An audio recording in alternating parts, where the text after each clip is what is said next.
ನಮಸ್ಕಾರ ಸ್ನೇಹಿತರೆ, ನಿಮ್ಮ ಮೆಚ್ಚಿನ ಇನ್ಫೋ ಕನ್ನಡ ಯೂಟ್ಯೂಬ್ ಚಾನಲ್ಗೆ ಸ್ವಾಗತ.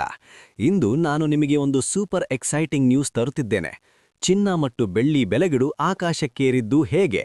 ಇದು ನಿಮ್ಮ ಹಣಕಾಸು ಭವಿಷ್ಯಕ್ಕೆ ಏನು ಅರ್ಥ? ಈಗಲೇ ಖರೀದಿಸಬೇಕಾ ಅಥವಾ ಕಾಯಬೇಕಾ? ಇದನ್ನೆಲ್ಲ ತಿಳಿದುಕೊಳ್ಳಲು ಈ ವಿಡಿಯೋವನ್ನು ಕೊನೆವರೆಗೂ ನೋಡಿ ಮತ್ತು ಇನ್ನೂ ಹೆಚ್ಚು ಅಪ್ಡೇಟ್ಗಳಿಗಾಗಿ ಚಾನೆಲ್ ಸಬ್ಸ್ಕ್ರೈಬ್ ಮಾಡಿ, ಬೆಲ್ ಐಕಾನ್ ಪ್ರೆಸ್ ಮಾಡಿ. ಯಾಕೆಂದರೆ ನಮ್ಮ ಚಾನೆಲ್ ನಿಮಗೆ ನಿಜವಾದ ತಾಜಾ ನ್ಯೂಸ್ ಮಾತ್ರ ನೀಡುತ್ತದೆ. ಸ್ನೇಹಿತರೆ, ಚಿನ್ನದ ಬೆಲೆ ಇಂದು ಎಷ್ಟು ಏರಿದೆ ಎಂದರೆ ನಿಮಗೆ ನಂಬಲು ಕಷ್ಟವಾಗುತ್ತದೆ. ಸ್ಪಾಟ್ ಚಿನ್ನ $4,516.50 ಪ್ರತಿ ಔನ್ಸ್ಗೆ ತಲುಪಿದೆ.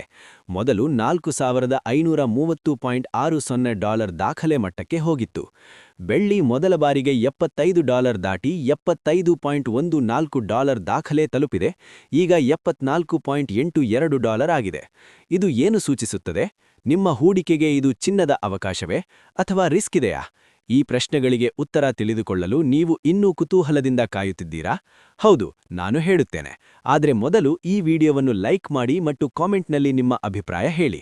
ನೀವು ಚಿನ್ನ ಖರೀದಿಸುತ್ತೀರಾ ಅಥವಾ ಕಾಯುತ್ತೀರಾ? ಸ್ನೇಹಿತರೆ, ಈಗಲೇ ನಿಮ್ಮ ಮನಸ್ಸಿನಲ್ಲಿ ಒಂದು ಪ್ರಶ್ನೆ ಬರುತ್ತದೆ. ಚಿನ್ನ ಮತ್ತು ಬೆಳ್ಳಿ ಬೆಲೆಗಳು ಏಕೆ ಹೀಗೆ ಏರಿಕೆಯಾಗುತ್ತಿವೆ? ಇದರ ಹಿಂದೆ ಏನು ರಹಸ್ಯವಿದೆ? ಅಮೆರಿಕದ ಬಡ್ಡಿದರ ಕಡಿತದ ನಿರೀಕ್ಷೆಯೇ ಮುಖ್ಯ ಕಾರಣ.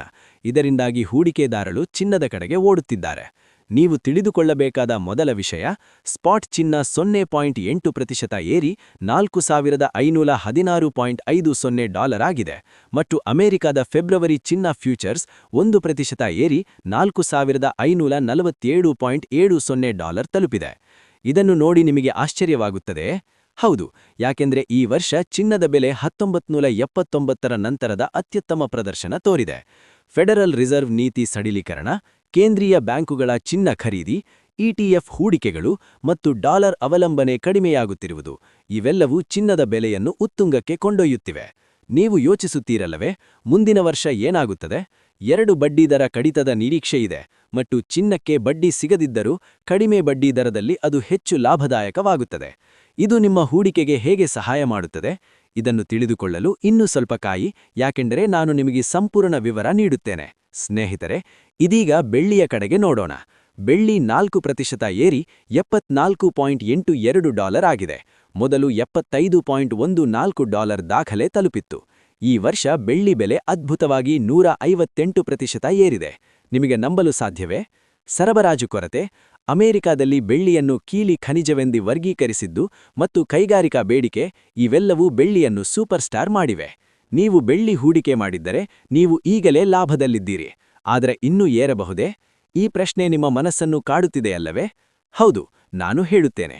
ಆದರೆ UBS ವಿಶ್ಲೇಷಕ ಜಿಯೋವಾನ್ನಿ ಸ್ಟೌನೋವೋ ಹೇಳಿದಂತೆ, ಅಮೆರಿಕದ ಬಡ್ಡಿದರ ಕಡಿತ ನಿರೀಕ್ಷೆಯಿಂದ ಚಿನ್ನ ಮತ್ತು ಬೆಳ್ಳಿಗೆ ಬೇಡಿಕೆ ಬಲವಾಗಿದೆ ಮತ್ತು ಕಡಿಮೆ ದ್ರವ್ಯತೆಯಿಂದ ಬೆಲೆಗಳಲ್ಲಿ ಏರಿಳಿತ ಹೆಚ್ಚಾಗುತ್ತಿದೆ. ಇದು ಏನು ಅರ್ಥ? ಸರಳವಾಗಿ ಹೇಳುವುದಾದರೆ, ಮಾರುಕಟ್ಟೆಯಲ್ಲಿ ಕಡಿಮೆ ಹಣದ ಹರಿವಿದ್ದರೆ ಬೆಲೆಗಳು ತೀವ್ರವಾಗಿ ಬದಲಾಗುತ್ತವೆ. ಆದ್ದರಿಂದ ಹೂಡಿಕೆದಾರರು ಎಚ್ಚರಿಕೆಯಿಂದ ಇರಬೇಕು. ಸ್ನೇಹಿತರೆ, ಇದೀಗ ಪ್ಲಾಟಿನಂ ಮತ್ತು ಪ್ಯಾಲೇಡಿಯಂ ಕಡೆಗೆ ತಿರುಗೋಣ. ಪ್ಲಾಟಿನಂ 7.3% ಏರಿ $2,382.35 ಆಗಿದೆ. ಮೊದಲು $2,448.25 ದಾಖಲೆ ತಲುಪಿತ್ತು. ಪ್ಯಾಲೇಡಿಯಂ 8.3% ಏರಿ $1,823.76 ಆಗಿದೆ. ಈ 2 ಅಮೂಲ್ಯ ಲೋಹಗಳು ಆಟೋಮೊಬೈಲ್ ಕ್ಯಾಟಲಿಟಿಕ್ ಕನ್ವರ್ಟರ್ಗಳಲ್ಲಿ ಬಳಸುತ್ತಾರೆ ಮತ್ತು ಸರಬರಾಜು ಸಮಸ್ಯೆ ಮತ್ತು ಹೂಡಿಕೆಯಿಂದ ಬೆಲೆ ಏರಿದೆ. ಪ್ಲಾಟಿನಂ ಈ ವರ್ಷ 170% ಏರಿಕೆ, ಪ್ಯಾಲೇಡಿಯಂ 90%ಕ್ಕಿಂತ ಹೆಚ್ಚು. ಇದು ನಿಮಗೆ ಆಶ್ಚರ್ಯವೇ? ನೀವು ಯೋಚಿಸುತ್ತೀರಲ್ಲವೇ, ಇದರ ಹಿಂದೆ ಏನು ನೀತಿ ಬದಲಾವಣೆಗಳಿವೆ?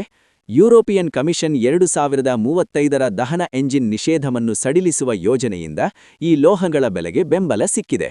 ಇದು ಆಟೋಮೊಬೈಲ್ ಉದ್ಯಮಕ್ಕೆ ಹೇಗೆ ಪರಿಣಾಮ ಬೀರುತ್ತದೆ? ಇದನ್ನು ತಿಳಿದುಕೊಳ್ಳಲು ನೀವು ಉತ್ಸುಕರಾಗಿದ್ದೀರಾ? ಹೌದು, ಯಾಕೆಂದರೆ ಪ್ಲಾಟಿನಂ ಮತ್ತು ಪ್ಯಾಲೇಡಿಯಂ ಮಾರುಕಟ್ಟೆ ಸಣ್ಣದು. ಹೂಡಿಕೆದಾರರ ಚಟುವಟಿಕೆಯಿಂದ ಬೆಲೆ ತೀವ್ರವಾಗಿ ಬದಲಾಗುತ್ತದೆ. ಸ್ನೇಹಿತರೆ, ಭಾರತದಲ್ಲಿ ಚಿನ್ನದ ಬಗ್ಗೆ ಮಾತನಾಡೋಣ. ಭಾರತದಲ್ಲಿ ಚಿನ್ನದ ಡಿಸ್ಕೌಂಟ್ 6 ತಿಂಗಳಿಂದ ಅತ್ಯಂತ ಉತ್ತಮ ಮಟ್ಟಕ್ಕೆ ಹೋಗಿದೆ. ಆದರೆ ಚೀನಾದಲ್ಲಿ ಡಿಸ್ಕೌಂಟ್ ಕಡಿಮೆಯಾಗಿದೆ. ಇದು ಪ್ರಮುಖ ಮಾರುಕಟ್ಟೆಗಳಲ್ಲಿ ಬೇಡಿಕೆಯ ವ್ಯತ್ಯಾಸವನ್ನು ಸೂಚಿಸುತ್ತದೆ. ನೀವು ಭಾರತೀಯರಾಗಿ ಚಿನ್ನ ಖರೀದಿಸುವಾಗ ಏನು ಗಮನಿಸಬೇಕು? ಇದು ನಿಮ್ಮ ಮನೆ ಹಣಕಾಸಿಗೆ ಹೇಗೆ ಸಂಬಂಧಿಸಿದೆ? ಜಾಗತಿಕ ಅನಿಶ್ಚಿತತೆಯಿಂದ ಹೂಡಿಕೆದಾರರು ಅಮೂಲ್ಯ ಲೋಹಗಳ ಕಡೆಗೆ ತಿರುಗುತ್ತಿದ್ದಾರೆ ಮತ್ತು ಕಡಿಮೆ ದ್ರವ್ಯತೆಯಿಂದ ಬೆಲೆ ಏರಿಳಿತ ಹೆಚ್ಚಾಗುತ್ತಿದೆ.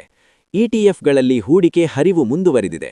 ನೀವು ಇಟಿಎಫ್ಗಳ ಬಗ್ಗೆ ತಿಳಿದಿದ್ದೀರಾ? ಇದು ಚಿನ್ನ ಹೂಡಿಕೆಯ ಸುಲಭ ಮಾರ್ಗ, ಆದರೆ ರಿಸ್ಕ್ ಇದೆಯಾ? ಈಗ ನಾನು ನಿಮಗೆ ಕೆಲವು ಪ್ರಶ್ನೆಗಳನ್ನು ಕೇಳುತ್ತೇನೆ. ಚಿನ್ನ ಮತ್ತು ಬೆಳ್ಳಿ ಬೆಲೆ ಭವಿಷ್ಯ ಹೇಗಿದೆ? ಬಡ್ಡಿದರ ಕಡಿತ, ಕೇಂದ್ರೀಯ ಬ್ಯಾಂಕುಗಳ ಖರೀದಿ ಮತ್ತು ಕೈಗಾರಿಕಾ ಬೇಡಿಕೆ ಮುಂದುವರೆದರೆ ಬೆಲೆ ಬೆಂಬಲ ಪಡೆಯುತ್ತದೆ. ಆದರೆ ನೀವು ಈಗ ಖರೀದಿಸಬೇಕಾ ಅಥವಾ ಕಾಯಬೇಕಾ? ನನ್ನ ಅನುಭವದಲ್ಲಿ ಹೇಳುವುದಾದರೆ, ಮಾರುಕಟ್ಟೆಯನ್ನು ಗಮನಿಸಿ, ಯಾಕೆಂದರೆ ಏರಿಳಿತಗಳು ಸಾಮಾನ್ಯ. ವಾರದ ಪ್ರದರ್ಶನ ನೋಡಿ. ಎಲ್ಲ ಅಮೂಲ್ಯ ಲೋಹಗಳು ವಾರದಲ್ಲಿ ಲಾಭ ಗಳಿಸುತ್ತಿವೆ. ಪ್ಲಾಟಿನಂ ದಾಖಲೆ ವಾರದ ಏರಿಕೆ ತೋರಿದೆ. ಹೂಡಿಕೆದಾರರು ಬಡ್ಡಿದರ ಸಂಕೇತಗಳು ಮತ್ತು ಸರಬರಾಜು ಸ್ಥಿತಿಯನ್ನು ಗಮನಿಸುತ್ತಿದ್ದಾರೆ. ಸ್ನೇಹಿತರೆ, ಇದು ಕೇವಲ ಬೆಲೆಗಳ ಬಗ್ಗೆ ಅಲ್ಲ, ಇದು ನಿಮ್ಮ ಭವಿಷ್ಯದ ಹಣಕಾಸು ಯೋಜನೆಗೆ ಸಂಬಂಧಿಸಿದ್ದು. ನೀವು ಯೋಚಿಸುತ್ತೀರಲ್ಲವೇ, ಚಿನ್ನದ ಬೆಲೆ ಏಕೆ ಏರಿಕೆಯಾಗುತ್ತಿದೆ? ಬಡ್ಡಿದರ ಕಡಿತ ನಿರೀಕ್ಷೆ, ಜಾಗತಿಕ ಅನಿಶ್ಚಿತತೆ, ಸರಬರಾಜು ಕೊರತೆ ಮತ್ತು ಹೂಡಿಕೆ ಬೇಡಿಕೆ. ಇದನ್ನು ಹೆಚ್ಚು ವಿವರವಾಗಿ ನೋಡೋಣ. ಅಮೆರಿಕಾದಲ್ಲಿ ಬಡ್ಡಿದರ ಕಡಿತದ ನಿರೀಕ್ಷೆಯಿಂದ ಡಾಲರ್ ದುರ್ಬಲವಾಗುತ್ತದೆ. ಆಗ ಚಿನ್ನ ಹೆಚ್ಚು ಆಕರ್ಷಣೀಯವಾಗುತ್ತದೆ. ಕೇಂದ್ರೀಯ ಬ್ಯಾಂಕುಗಳು ಚಿನ್ನವನ್ನು ಹೆಚ್ಚು ಖರೀದಿಸುತ್ತಿವೆ, ಯಾಕೆಂದರೆ ಅದು ಸುರಕ್ಷಿತ ಹೂಡಿಕೆ. ನೀವು ತಿಳಿದುಕೊಳ್ಳಬೇಕಾದ ಮತ್ತೊಂದು ವಿಷಯ, ಭೌತಿಕ ಬೇಡಿಕೆಯ ಪ್ರಭಾವ. ಭಾರತದಲ್ಲಿ ಚಿನ್ನದ ಬೇಡಿಕೆ ಹೇಗಿದೆ? ಡಿಸ್ಕೌಂಟ್ ಹೆಚ್ಚಿದ್ದರೆ ಬೇಡಿಕೆ ಕಡಿಮೆಯಿದೆ ಎಂದರ್ಥ. ಆದರೆ ಚೀನಾದಲ್ಲಿ ಬೇಡಿಕೆ ಬಲವಿದೆ. ಇದು ಜಾಗತಿಕ ಮಾರುಕಟ್ಟೆಯನ್ನು ಹೇಗೆ ಪ್ರಭಾವಿಸುತ್ತದೆ? ನೀವು ಕುತೂಹಲದಿಂದ ಕೇಳುತ್ತೀರಲ್ಲವೇ, ಪ್ಲಾಟಿನಂ ಮತ್ತು ಪ್ಯಾಲೇಡಿಯಂ ಏಕೆ ಏರಿಕೆಯಾಗುತ್ತಿವೆ? ಸರಬರಾಜು ಸಮಸ್ಯೆಗಳು ಮುಖ್ಯ. ದಕ್ಷಿಣ ಆಫ್ರಿಕಾ ಮತ್ತು ರಷ್ಯಾದಲ್ಲಿ ಉತ್ಪಾದನೆ ಸಮಸ್ಯೆಗಳಿವೆ, ಮತ್ತು ಆಟೋಮೊಬೈಲ್ ಉದ್ಯಮದಲ್ಲಿ ಇವುಗಳ ಉಪಯೋಗ ಹೆಚ್ಚು, ವಿಶೇಷವಾಗಿ ಮಾಲಿನ್ಯ ನಿಯಂತ್ರಣಕ್ಕೆ. ಯುರೋಪ್ನ ನೀತಿ ಸಡಿಲಿಕೆಯಿಂದ ದಹನ ಎಂಜಿನ್ ಕಾರುಗಳು ಇನ್ನೂ ಮುಂದುವರಿಯುತ್ತವೆ, ಆದ್ದರಿಂದ ಕ್ಯಾಟಲಿಟಿಕ್ ಕನ್ವರ್ಟರ್ಗಳ ಬೇಡಿಕೆ ಇರುತ್ತದೆ. ಸ್ನೇಹಿತರೆ, ಇದೀಗ ನಿಮ್ಮ ಮನಸ್ಸಿನಲ್ಲಿ ಬರುವ ಪ್ರಶ್ನೆ, ಈಗ ಚಿನ್ನ ಖರೀದಿಸುವುದು ಸರಿಯೇ?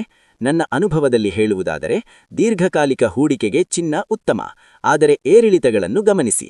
ಬೆಳ್ಳಿಗೆ ಕೈಗಾರಿಕಾ ಬೇಡಿಕೆ ಇದ್ದರೆ ಅದು ಇನ್ನೂ ಏರಬಹುದು. ಪ್ಲಾಟಿನಂ ಮತ್ತು ಪ್ಯಾಲೇಡಿಯಂಗೆ ಆಟೋಮೊಬೈಲ್ ಸೆಕ್ಟರ್ ಮುಖ್ಯ. ನೀವು ಹೂಡಿಕೆ ಮಾಡುವ ಮುನ್ನ ತಜ್ಞರ ಸಲಹೆ ಪಡೆಯಿರಿ. ಇದು ನಿಮ್ಮ ಹಣಕಾಸು ಭವಿಷ್ಯಕ್ಕೆ ಸಹಾಯ ಮಾಡುತ್ತದೆ. ಸ್ನೇಹಿತರೆ, ಈ ವಿಡಿಯೋವನ್ನು ಕೊನೆವರೆಗೂ ನೋಡಿ, ಯಾಕೆಂದರೆ ನಾನು ಇನ್ನೂ ಹೆಚ್ಚು ವಿವರಗಳನ್ನು ಹೇಳುತ್ತೇನೆ. ಚಿನ್ನದ ಮಾರುಕಟ್ಟೆ ಭವಿಷ್ಯ ಹೇಗಿದೆ? ನೀತಿ ಬದಲಾವಣೆಗಳ ಪ್ರಭಾವ ಏನು? ಫೆಡರಲ್ ರಿಸರ್ವ್ ನೀತಿ ಸಡಿಲೀಕರಣದಿಂದ ಚಿನ್ನ ಲಾಭ ಪಡೆಯುತ್ತದೆ. ಕೇಂದ್ರೀಯ ಬ್ಯಾಂಕುಗಳು ಚಿನ್ನವನ್ನು ಸ್ಟಾಕ್ ಮಾಡುತ್ತಿವೆ, ಯಾಕೆಂದರೆ ಅದು ಸುರಕ್ಷಿತ ಹೂಡಿಕೆ. ಇಟಿಎಫ್ ಹೂಡಿಕೆಗಳು ಹೆಚ್ಚಾಗುತ್ತಿವೆ, ಅಂದರೆ ಸಾಮಾನ್ಯ ಜನರು ಸಹ ಚಿನ್ನದಲ್ಲಿ ಹೂಡಿಕೆ ಮಾಡುತ್ತಿದ್ದಾರೆ. ಡಾಲರ್ ಅವಲಂಬನೆ ಕಡಿಮೆಯಾಗುತ್ತಿರುವುದು ಮತ್ತೊಂದು ಕಾರಣ. ಇತರ ದೇಶಗಳು ಡಾಲರ್ ಬದಲು ಚಿನ್ನವನ್ನು ಬಳಸುತ್ತಿದ್ದಾರೆ. ಮುಂದಿನ ವರ್ಷ 2 ಬಡ್ಡಿದರ ಕಡಿತಗಳಿದ್ದರೆ ಚಿನ್ನದ ಬೆಲೆ ಇನ್ನೂ ಏರಬಹುದು. ಆದರೆ ನೀವು ಯೋಚಿಸುತ್ತೀರಲ್ಲವೇ, ರಿಸ್ಕ್ ಏನು? ಹೌದು, ಏರಿಳಿತಗಳು ಇರುತ್ತವೆ. ಆದ್ದರಿಂದ ದೀರ್ಘಕಾಲಿಕವಾಗಿ ಹೂಡಿಕೆ ಮಾಡಿ. ಬೆಳ್ಳಿಯ ಬಗ್ಗೆ ಮಾತನಾಡೋಣ. ಸರಬರಾಜು ಕೊರತೆ ಏಕೆ?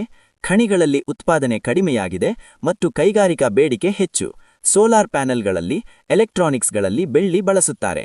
ಅಮೆರಿಕಾದಲ್ಲಿ ಬೆಳ್ಳಿಯನ್ನು ಕೀಲಿ ಖನಿಜವೆಂದು ಹೇಳಿದ್ದರಿಂದ ಬೇಡಿಕೆ ಇನ್ನೂ ಹೆಚ್ಚು. 158% ಏರಿಕೆ. ಇದು ದಾಖಲೆ. ನೀವು ಬೆಳ್ಳಿ ಹೂಡಿಕೆ ಮಾಡಿದ್ದರೆ ನೀವು ಸಂತೋಷದಲ್ಲಿದ್ದೀರಿ. ಪ್ಲಾಟಿನಂ ಮತ್ತು ಪ್ಯಾಲೇಡಿಯಂ 170% ಮತ್ತು 90% ಏರಿಕೆ. ಇವುಗಳ ಮಾರುಕಟ್ಟೆ ಸಣ್ಣದು, ಆದ್ದರಿಂದ ಬೆಲೆ ತೀವ್ರವಾಗಿ ಬದಲಾಗುತ್ತದೆ. ಯುರೋಪ್ನ ನೀತಿ ಸಡಿಲಿಕೆಯಿಂದ ದಹನ ಎಂಜಿನ್ ಕಾರುಗಳು ಇನ್ನೂ ಮುಂದುವರಿಯುತ್ತವೆ, ಆದ್ದರಿಂದ ಕ್ಯಾಟಲಿಟಿಕ್ ಕನ್ವರ್ಟರ್ಗಳ ಬೇಡಿಕೆ ಇರುತ್ತದೆ. ಸ್ನೇಹಿತರೆ, ಇದೀಗ ಹೂಡಿಕೆದಾರರ ಸ್ಥಾನ. ಅನಿಶ್ಚಿತತೆಯಿಂದ ಅಮೂಲ್ಯ ಲೋಹಗಳು ಸುರಕ್ಷಿತ ಹೂಡಿಕೆ. ಇಟಿಎಫ್ಗಳಲ್ಲಿ ಹಣ ಹರಿಯುತ್ತಿದೆ. ವಾರದಲ್ಲಿ ಎಲ್ಲ ಲೋಹಗಳು ಲಾಭದಲ್ಲಿವೆ. ನೀವು ಈಗ ಏನು ಮಾಡಬೇಕು? ಮಾರುಕಟ್ಟೆಯನ್ನು ಗಮನಿಸಿ, ಸಲಹೆ ಪಡೆಯಿರಿ. ಇದು ನಿಮ್ಮ ಭವಿಷ್ಯಕ್ಕೆ ಮುಖ್ಯ.